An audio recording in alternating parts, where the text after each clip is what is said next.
So I'm going to talk about in the next few slides about men and gender socialization.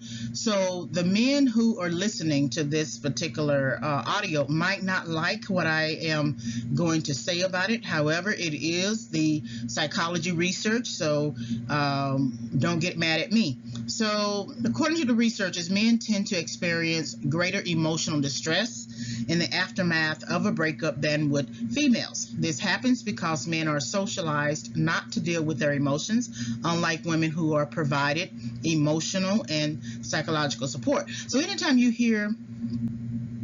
see a woman talking about a particular issue, her boyfriend, her job, her family situation, her mother, she can get on the phone you get on that phone line, call up all her friends. They will all be on three-way or something, and they will talk the situation like no other. They will cry and talk and criticize, or she can get into the car, drive to her friend's house, and call on her sister circle, and they will cook, bake, drink coffee, drink wine, and she will get all of the emotional and psychological support.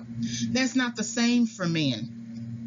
And with women, it can be anything. It can be truly anything. But with men, they might, their response might be to talk about surface issues with their crew.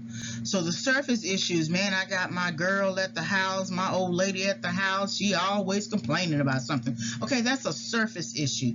Okay, you're not getting into real specifics. You get into the same general ideas that you hear all men talk about, right?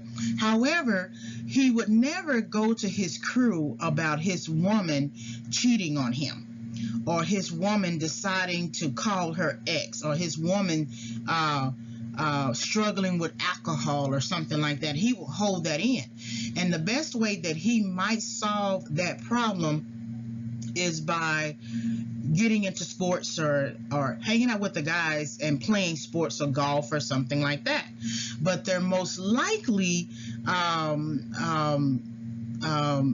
choice might be to pursue a distraction. So when placed in an emotionally trying situation, men typically have fewer means, particularly through gender socialization, to express or deal with the resulting emotions, which allows for the potential of distraction. So the potential of distraction, if he's struggling with that lady, his partner, he might go back to an ex-partner. Sometimes it's only to talk about the situation, and then it possibly leads to a sexual situation. But because they are not taught to or permitted to cry, men often pursue distraction instead.